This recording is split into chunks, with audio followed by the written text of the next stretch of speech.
Seja bem-vindo a mais um Ensino Fiel. No episódio de hoje, veremos uma aula interessantíssima do nosso novo curso, A Profecia na Bíblia e na Igreja, com Augustus Nicodemos. Nela, adentramos em um intrigante capítulo dos estudos bíblicos, a interpretação das Escrituras do Antigo Testamento pelo apóstolo Paulo, uma questão que tem fascinado estudiosos por séculos. Consideraremos como a autocompreensão de Paulo como um intérprete inspirado desempenhou um papel fundamental em sua hermenêutica. Pedimos que avalie ou curta este episódio na plataforma que estiver nos acompanhando. Isso nos ajuda a aprimorar os conteúdos e a alcançar mais pessoas. Ensino Fiel, episódio 52. Como Paulo interpretava o Antigo Testamento? Do curso A Profecia na Bíblia e na Igreja, com Augustus Nicodemos. Curso completo disponível em nossa plataforma Fiel Digital. Olá pessoal, sejam bem-vindos a mais uma aula do nosso curso de profetas. Essa é a aula número 4 e aqui nós vamos tratar do assunto de como Paulo interpretava o Antigo Testamento.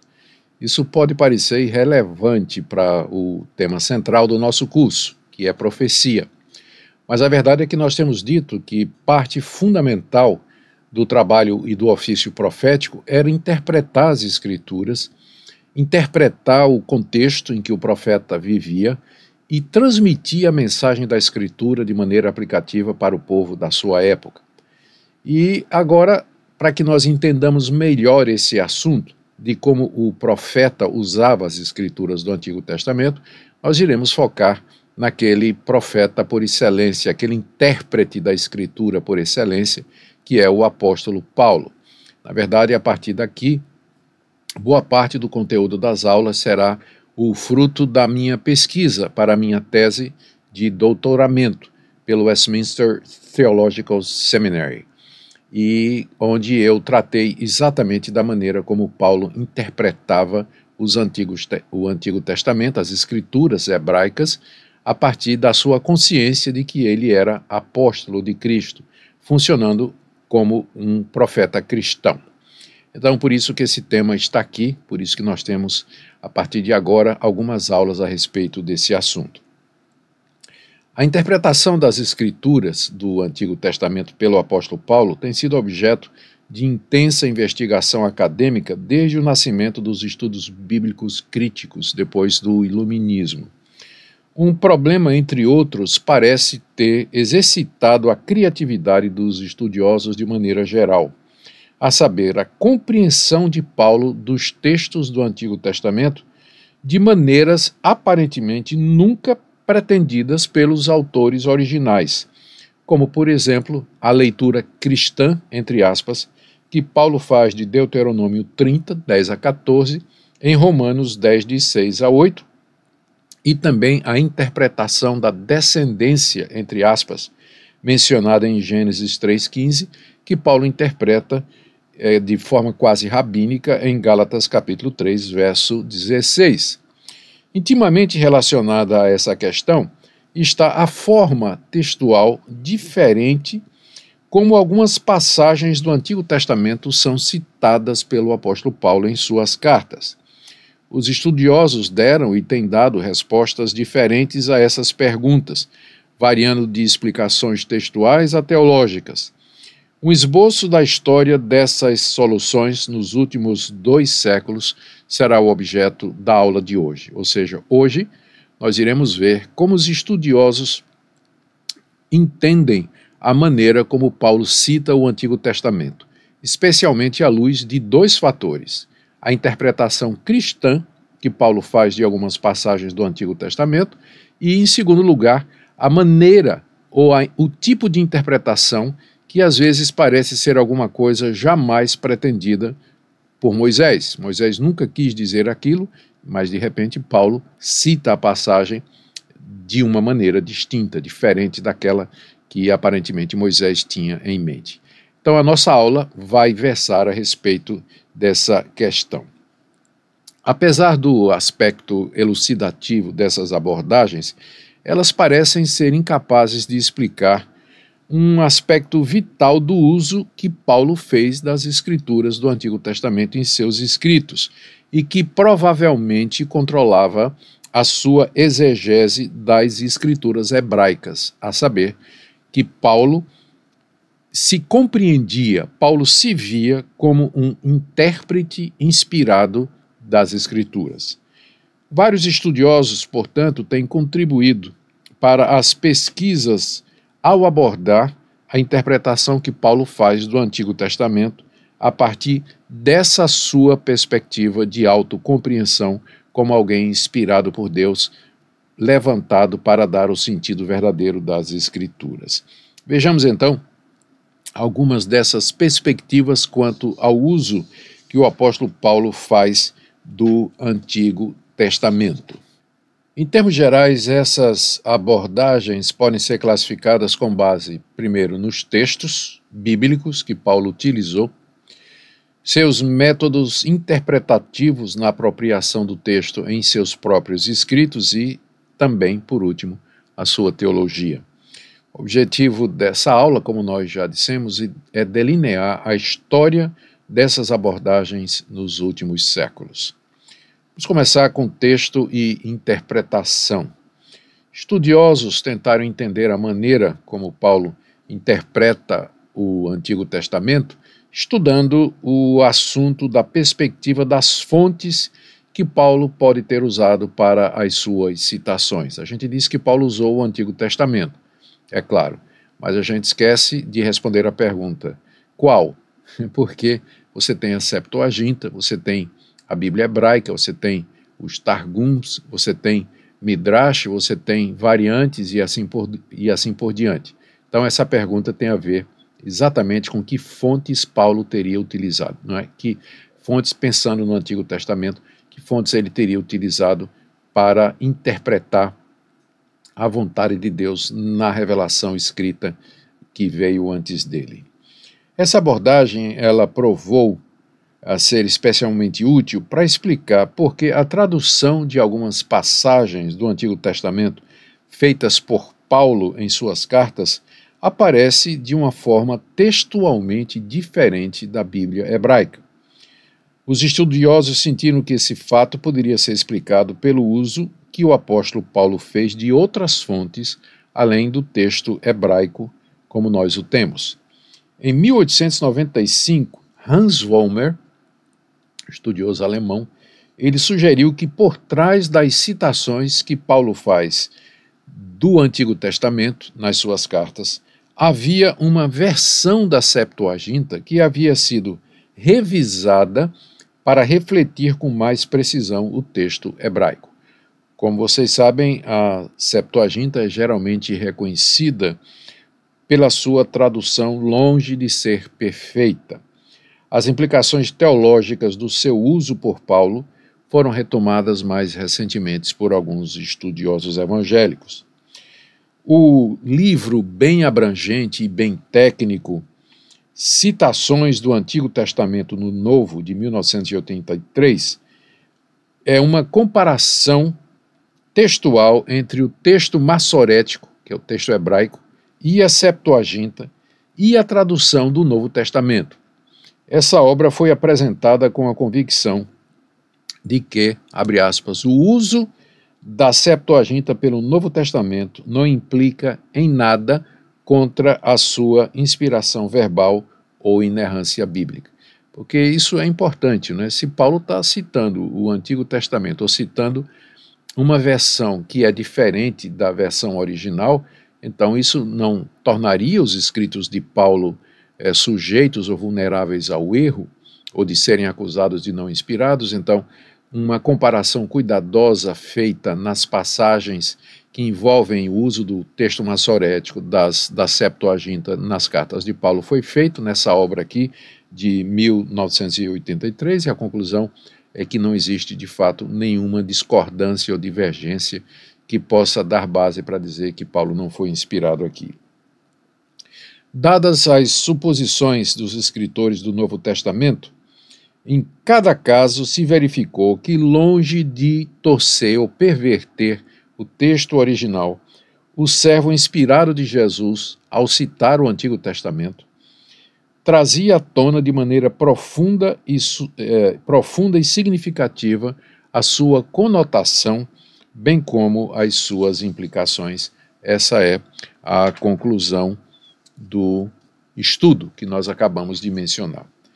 Os estudiosos também debateram a possibilidade de que houvesse uma coleção cristã pré-paulina de textos prova do Antigo Testamento. Ou seja, antes de Paulo entrar em ação, já circulava entre os cristãos uma coleção de textos do Antigo Testamento que tinham como objetivo provar as doutrinas cristãs, e Paulo teria se valido dessa coleção de textos. A proposta mais conhecida nesse sentido é do estudioso J. Randall Harris, que defende a existência de, abre aspas, um livro de testemunhos que continha passagens das Escrituras do Antigo Testamento, organizadas pelos primeiros cristãos e usadas como texto-prova em polêmicas com os judeus.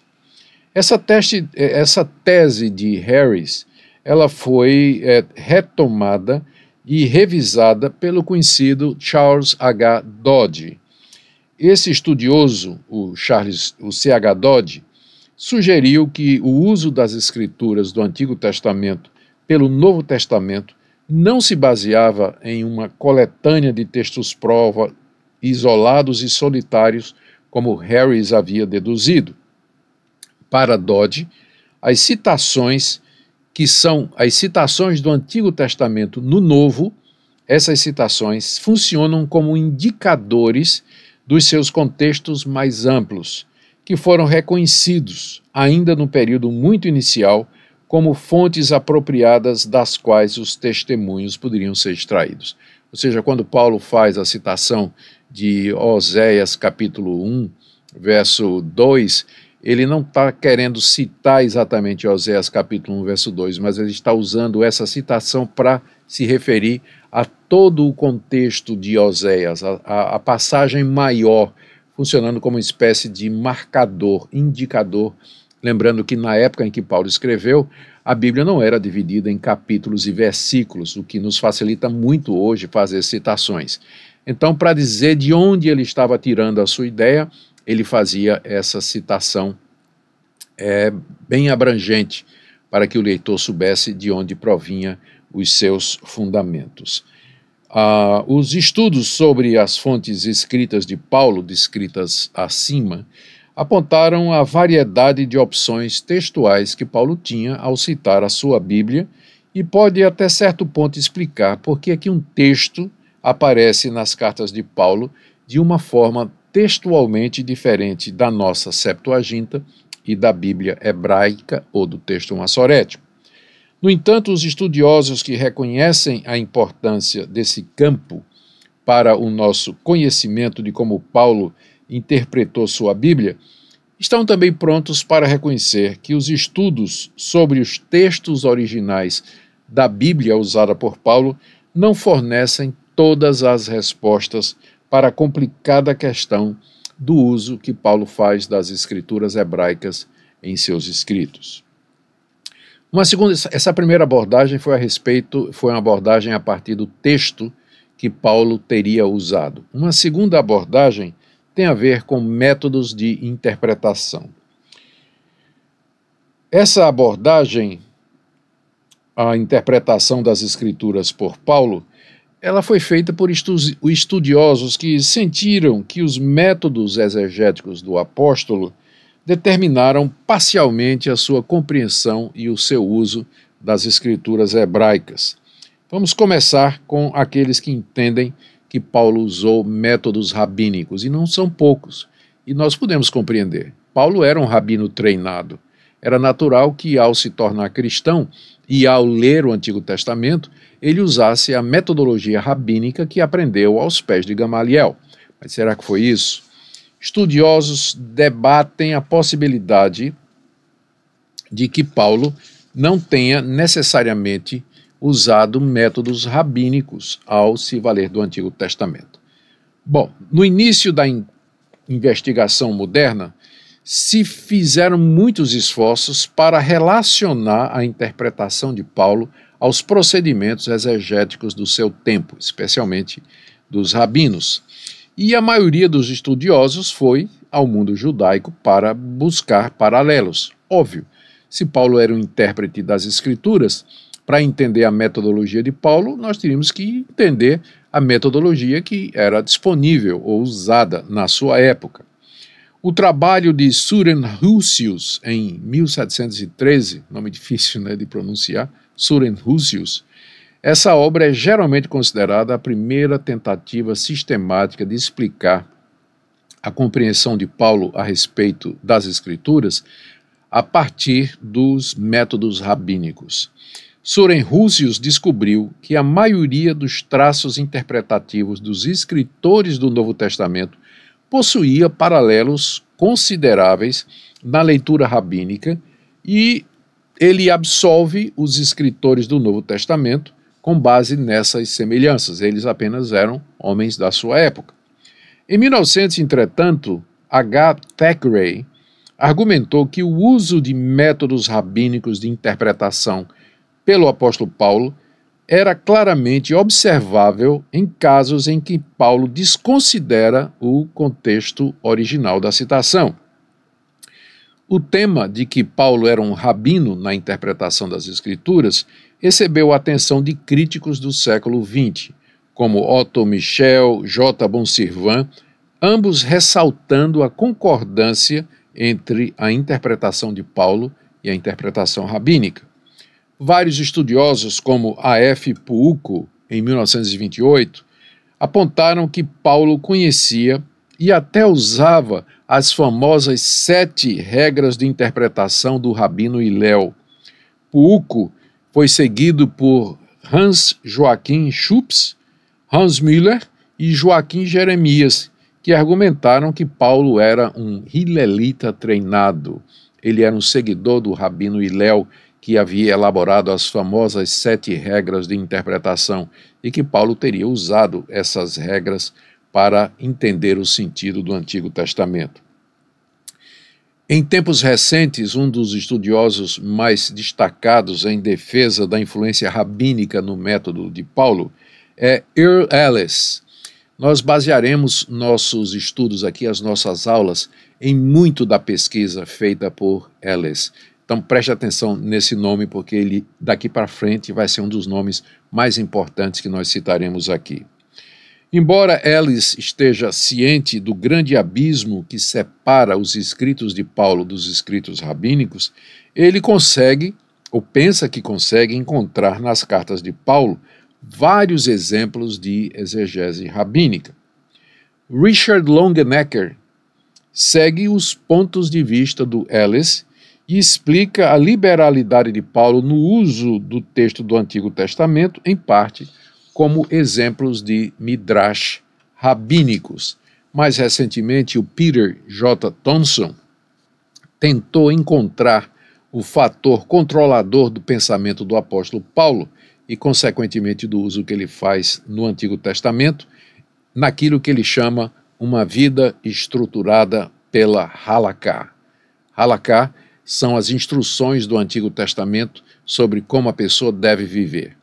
Paulo tinha uma vida estruturada pela Halaká, e era isso que controlava a sua abordagem do Antigo Testamento. Bom, esses são exemplos que eu dei aqui de tentativas recentes e não tão recentes de estudiosos de tentar entender Paulo, a interpretação, o uso que Paulo faz do Antigo Testamento à luz do mundo rabínico. Mas há também as exceções. Uma notável exceção a essa tendência de encontrar paralelos no mundo rabínico é a recente monografia de C.D. Stanley, Paulo e a Linguagem das Escrituras. Eu digo recente relativamente, não é de 1992. Stanley dedica atenção detalhada às técnicas de citação na literatura greco-romana e afirma que, antes dele, apenas F. Johnson e James Scott deram atenção ao assunto. Muito bem. O Stanley, né, na verdade, ele vai contra a maré, ele nega que Paulo tenha se utilizado ou se valido de qualquer metodologia rabínica e também se recusa a explicar a exegese que Paulo faz do Antigo Testamento à luz da metodologia judaica. Um objetivo dos esforços descritos acima era encontrar um padrão hermenêutico que fosse comum ao judaísmo primitivo e que fosse compartilhado por vários dos seus grupos constitutivos. Os fariseus, cuja exegese estaria possivelmente refletida em escritos rabínicos posteriores, os sectários de Qumran, os essênios do Mar Morto, e os próprios cristãos. São três grupos que têm em comum uma coisa: o uso do Antigo Testamento. Tanto os fariseus, como os essênios, como os cristãos, apelaram para o Antigo Testamento como base de suas crenças. Paulo, dentro do grupo cristão, predominantemente. Então, que padrões eram comuns na maneira como esses grupos abordavam as escrituras do Antigo Testamento? Há um consenso parcial entre os estudiosos modernos de que esses três grupos usavam o que eles chamam de exegese midrástica. Ou seja, o midrash é uma nova apropriação do texto e uma reaplicação atualizada num novo contexto. Ao praticar o midrash, o leitor do Antigo Testamento pega uma determinada passagem, ressignifica aquela passagem e a aplica em um contexto diferente. Isso, segundo esses estudiosos que pensam assim, explicaria a aparente arbitrariedade de Paulo com o significado original do texto. No entanto, a tentativa de caracterizar os métodos de Paulo e outros escritores do Novo Testamento como sendo midráshicos tem encontrado objeções de estudiosos preocupados com o uso acrítico da literatura rabínica em estudos comparativos, principalmente em razão da data relativamente tardia das fontes rabínicas empregadas. Aqui é muito importante a gente fazer essa observação. Essas tentativas de encontrar um paralelo da interpretação de Paulo no mundo rabínico depende dos escritos rabínicos, Midrash, Talmud e assim por diante. Só que essas três grandes fontes de informação sobre o rabinismo, o mundo rabínico, elas datam de muito tempo depois do apóstolo Paulo. Então, o que acontece é que muitos críticos cometem o erro acadêmico, intelectual do anacronismo, pegarem um modelo de interpretação que data do século III e IV, encontrado no Mishnah, no Talmud, e pensar que o apóstolo Paulo, 3 séculos antes, usava o mesmo método. Lembrando que essas fontes rabínicas que nós temos, elas datam de muito tempo depois do apóstolo Paulo. Portanto, existe sempre esse risco de anacronismo. Você lê o apóstolo Paulo e dizer, ele está usando as regras, está usando aqui o tipo de interpretação tal, que se encontra num documento do século III depois de Paulo. Então, esse tipo de anacronismo é muito perigoso e tem sido usado e cometido por muita gente ao tentar encontrar um paralelo entre Paulo e o mundo rabínico. Agora vamos pensar a respeito de outro grupo na época do apóstolo Paulo que também usava o Antigo Testamento. Eu me refiro aqui a Qumran, aos essênios, a comunidade do Mar Morto. A recém-descoberta literatura de Qumran fornece o que é comumente considerado o paralelo mais próximo à interpretação das escrituras do Antigo Testamento pelo apóstolo Paulo. Os estudiosos têm chamado isso de comentários Pesher. Midrash tem a ver com os rabínicos, datando de séculos depois de Paulo. Os comentários Pesher têm a ver com a maneira pela qual os essênios da comunidade de Qumran, no Mar Morto, interpretavam o Antigo Testamento.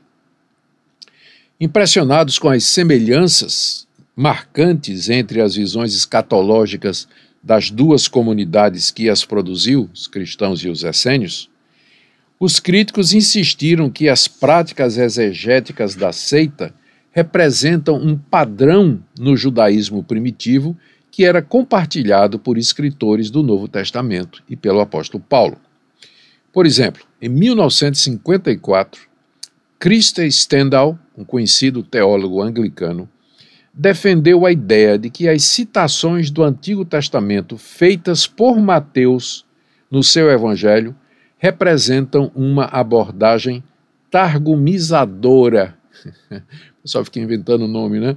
Do Antigo Testamento, que ele disse que era paralela ao Midrash Pesher praticado lá no mosteiro de Qumran.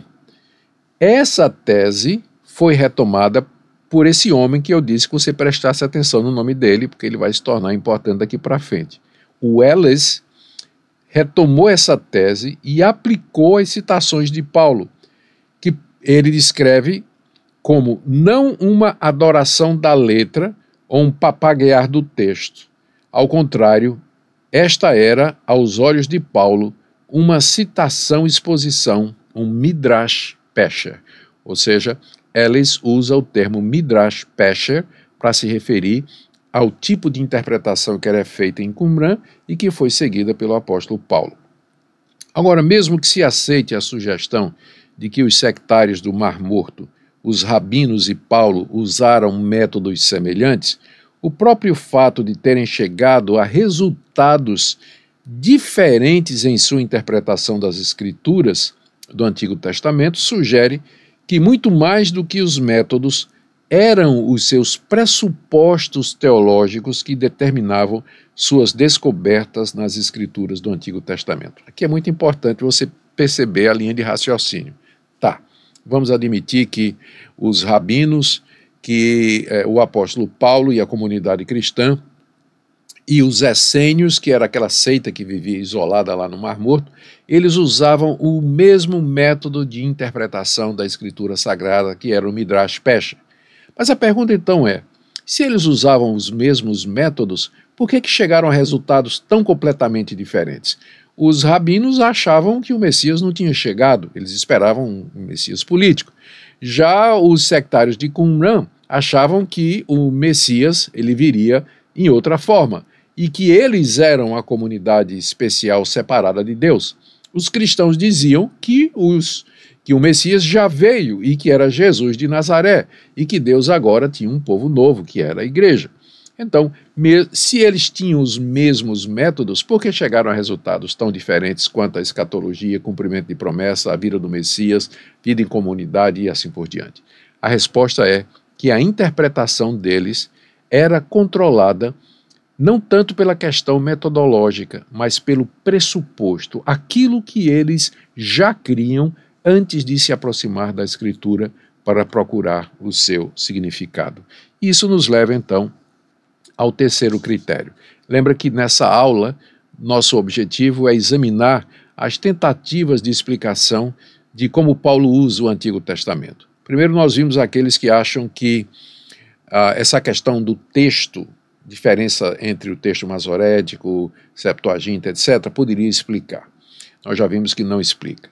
Depois, agora, vimos a questão da metodologia, métodos de interpretação. Você compara os métodos dos cristãos, Paulo especialmente, com os de Qumran e com os dos rabinos, você percebe que existe uma semelhança, mas os resultados são diferentes, o que indica que tem outro elemento aí. E esse outro elemento, nós queremos dizer, é a teologia e a interpretação das Escrituras. Os estudiosos deram muita atenção à possibilidade de que a leitura do Antigo Testamento por Paulo fosse controlada, ou pelo menos profundamente influenciada, por um ou outro traço do seu pensamento cristão. Ernest Käsemann foi um dos discípulos mais proeminentes do Rudolf Bultmann. Käsemann sustentou que Paulo foi o primeiro na história cristã a desenvolver uma hermenêutica teológica provisória. É geralmente aceito que para Paulo e outros cristãos primitivos, Cristo era a chave para as escrituras do Antigo Testamento e que essa suposição explicaria parcialmente os resultados da sua interpretação. Ao contrário da opinião geral, Richard Hayes argumentou recentemente que a exegese de Paulo é eclesiocêntrica e não cristocêntrica, como é costumeiro dizer. Para Reis, Paulo não lê as Escrituras para encontrar Cristo. Eu aqui, entre aspas, vou fazer uma citação do Richard Reis. Ele diz, abre aspas, o que Paulo encontra nas Escrituras, acima de tudo, é uma prefiguração da igreja como o povo de Deus. Fecha aspas. Essa perspectiva, ou essa afirmação do Richard Reis, acabou se tornando uma das mais controversas da sua obra, que, por sinal, é uma obra muito boa, extraordinária, mas baseada nesse pressuposto errado. Käsman, que eu já citei, argumenta que o entendimento de Paulo a respeito das Escrituras do Antigo Testamento é baseado na sua antítese entre letra e espírito, que aparece em Romanos 2, 27, Romanos 7, 6 e 2 Coríntios 3, 6. Käsman diz que esse motif, é o termo técnico usado, ele aparece no coração da obra e da hermenêutica do apóstolo Paulo. Käsman se refere à interpretação de Paulo como um processo de Unterscheidung der Geister, discernimento de espíritos. Hans Conzelmann, outro discípulo de Bultmann, semelhantemente argumenta que a antítese feita por Paulo entre a antiga e a nova aliança é o fator teológico por trás da sua hermenêutica.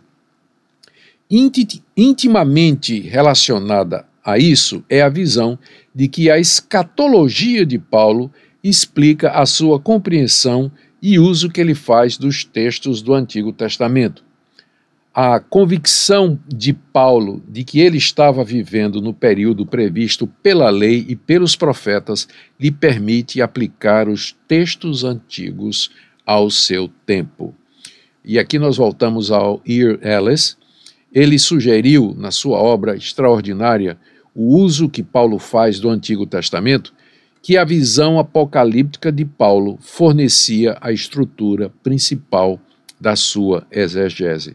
E aqui o Ellis estava seguindo a percepção anterior do Stendhal, que nós já falamos aqui, segundo a qual as convicções escatológicas dos sectários de Qumran determinaram a sua aplicação, ainda que um tanto vaga, das passagens do Antigo Testamento à própria seita. Os essênios se viam como o objeto daquilo que os profetas falaram muito tempo atrás. Aqui eu dei para vocês uma relação de abordagens ou de tentativas de explicação que tipo de teologia ou que tipo de pressuposição controlava o pensamento de Paulo quando ele abordava o Antigo Testamento. A resposta cristã tradicional é que era a cristologia. Paulo se aproximava do Antigo Testamento sabendo que o Messias já tinha chegado e que o Messias era Jesus Cristo. E a partir dessa convicção, o apóstolo Paulo faz uma releitura do Antigo Testamento. Eu digo releitura porque antes ele lia como rabino, sem acreditar que o Messias já tinha chegado. Essa é a abordagem principal. Mas tem outras abordagens, a antítese entre espírito e corpo, a questão escatológica toda que Paulo, estava vivendo nos últimos dias, tudo isso são opções para nós entendermos ou tentarmos discernir qual delas controlava a exegese do apóstolo Paulo. O ponto aqui é que todo mundo concorda que a exegese de Paulo era controlada pela sua teologia. Paulo já ia para o Antigo Testamento convicto de algumas coisas. A pergunta é, que coisas ou que elementos das convicções de Paulo de fato controlavam a sua hermenêutica? Aqui nós vamos entrar num quarto ponto, num quarto critério. Nós estamos vendo como as pessoas tentaram explicar o uso que Paulo faz do Antigo Testamento. E essa última perspectiva é a visão de Paulo sobre as Escrituras. A maneira como Paulo olhava para as escrituras hebraicas também tem sido o ponto de partida para vários estudiosos. O Monet, em 1874, sugeriu que para Paulo a escritura era uma testemunha velada do Evangelho e que, consequentemente, o apóstolo Paulo havia adaptado o texto das suas citações para melhor transmitir o seu novo significado. As Escrituras eram um mistério, eram fechadas, eram veladas. Agora que Paulo descobriu, através da graça de Deus, o verdadeiro sentido, ele reaplica, ele reusa as Escrituras, mas numa nova linguagem. Quem seguiu o Monet nessa interpretação foi o nosso já mencionado Hans Vollmer.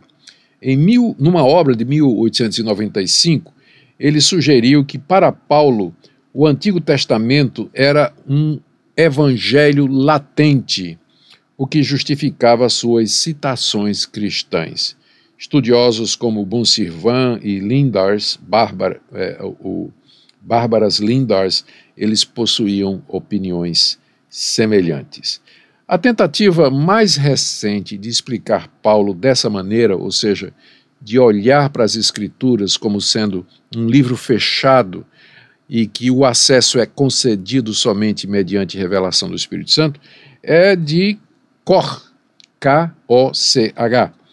Como o título da sua monografia sugere, a sua tese central é que o Antigo Testamento escrito funciona para Paulo como uma testemunha do Evangelho.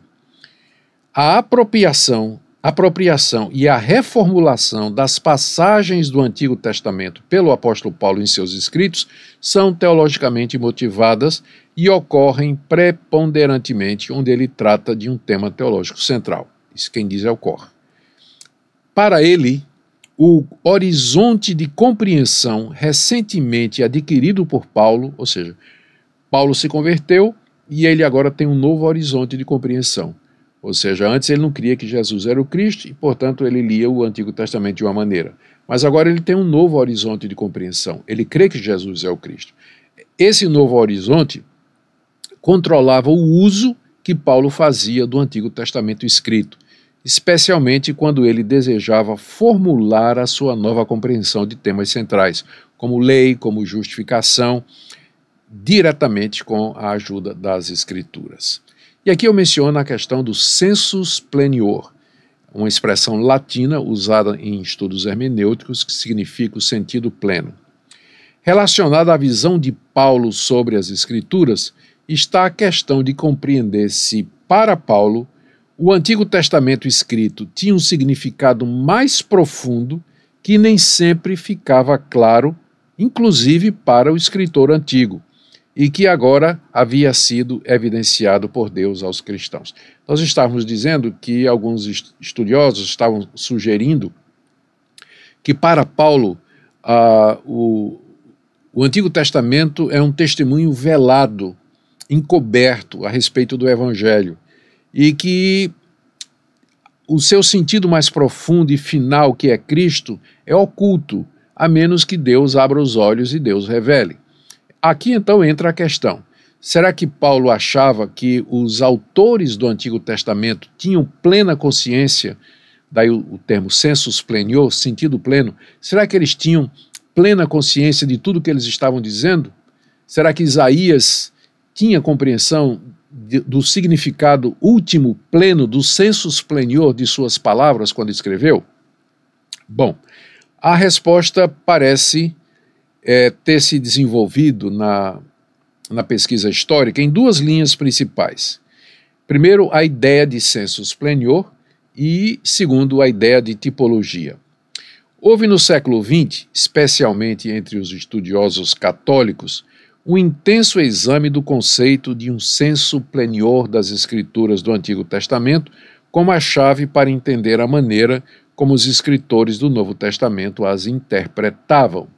E isso a gente pode entender porque o catolicismo romano ele tem interesse em achar sentidos nas Escrituras que não são óbvios para todo mundo e nos quais eles baseiam boa parte das suas crenças e doutrinas que não têm nenhum fundamento bíblico.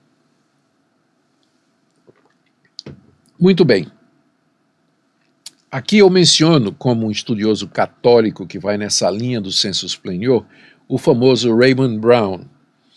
Em 1955, ele escreveu sobre o assunto alguma coisa que se tornou um marco na exegese católica.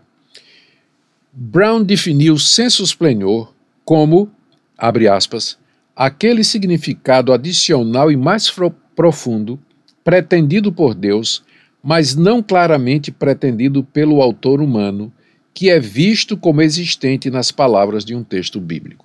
Muito bem, essa tese de Brown foi recebida com alguma crítica e provocou muita reação entre os estudiosos católicos. E embora o tema tenha recebido menos atenção por parte dos estudiosos católicos nas últimas décadas, parece agora haver um interesse crescente entre os evangélicos a respeito dessa questão do sensus plenior. Há estudiosos como James Packer, que é anglicano, e Lewis Johnson, por outro lado, eles têm defendido um sensus plenior das escrituras do Antigo Testamento no que diz respeito a uma extrapolação no plano gramatical histórico. Ou seja, se você usar o método gramático histórico de analisar o texto do Antigo Testamento à luz do seu contexto, à luz da Bíblia como escritura, procurando a intenção do autor, você vai perceber que, de fato, você pode encontrar sentidos que são mais profundos do que aqueles aparentemente à superfície. Mas, por outro lado, aqui você tem a tese muito forte do Walter Kaiser, que inclusive escreveu junto com Moisés Silva, que foi o meu orientador na tese de doutorado. Kaiser rejeita qualquer noção de um sensus plenior e argumenta que os escritores do Antigo Testamento estavam plenamente conscientes dos estágios dos cumprimentos das suas declarações proféticas. Na opinião de Kaiser, não há divergência significativa entre a intenção de Deus e a intenção do autor, com exceção apenas de que somente Deus sabe o tempo do cumprimento. Da mesma forma, o Bruce Waltke, que foi professor de Antigo Testamento em Westminster, onde eu tive o privilégio de estudar, ele também rejeita a ideia de um sensus plenior, mas fala do aprofundamento e esclarecimento da intenção do texto à medida que os parâmetros do cânon foram ampliados. Em outras palavras, esses críticos estudiosos, teólogos evangélicos que eu citei aqui para vocês, o Kaiser, o Bruce Waltke, por exemplo, que são pessoas o Moisés Silva, que são pessoas que merecem todo o respeito acadêmico, eles recusam a ideia do sensus plenior, porque eles entendem que isso vai abrir brecha para você encontrar nas escrituras significados desconectados do texto, do contexto, da história da passagem bíblica. Portanto, eles admitem sim que existe um sentido mais completo, mas que esse sentido ele é perceptível através da evolução do cânon, à medida que, por exemplo, quando Mateus disse, do Egito chamei meu filho, se referindo à profecia de Oséias, Oséias quando disse do Egito chamei meu filho, ele estava se referindo à saída de Israel do Egito. Mas Mateus entendeu que aquela palavra de Oséias tinha um sentido mais profundo à luz do novo desenvolvimento, que foi a vinda do menino Jesus do Egito para Nazaré da Galileia. E aí então Mateus disse, para que se cumprisse o que foi dito pelo profeta Oséias do Egito, chamei meu filho. Então, talvez o próprio profeta Oséias não estava consciente de que sua profecia tinha um significado mais profundo, mas isso ficou evidente a Mateus à luz do crescimento do cânon e do desenvolvimento da história da redenção.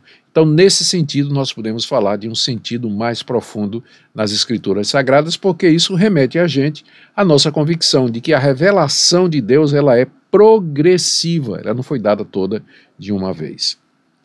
Eu disse que essa investigação seguiu duas linhas, né? Primeiro, o sensus plenior, e agora, em segundo lugar, vou mencionar tipologia. Muitas obras que abordaram a interpretação das Escrituras do Antigo Testamento pelo apóstolo Paulo disseram que se tratava, o uso que Paulo faz do Antigo Testamento, em muitos casos era o que a gente chamaria de tipologia. Entre as primeiras tentativas no período em revisão, estão as obras de Sykes e Sherlock, ambas buscando compreender a relação entre os dois testamentos a partir de uma perspectiva tipológica. No século XIX, von Hoffmann procurou demonstrar que os dois testamentos estão ligados por um processo histórico, que ele chama de Heilsgeschichte. Ele não é o criador desse termo, mas ele usou esse termo. E esse processo histórico é um processo de antecipação e realização. No Antigo Testamento você tem a antecipação, a profecia, a promessa. No Novo Testamento você tem a realização, o cumprimento. Então, esse processo histórico de antecipação e realização, ele chamou de Heilsgeschichte. A obra mais conhecida desse período é a fabulosa e enorme obra do Frederick Fairbairn, que ainda é um trabalho referencial no tema. O título é Tipologia da Escritura. E a formulação que talvez mais tenha influenciado os estudiosos do século atual é a de Eli Goppelt, em seu livro Typos, 1939.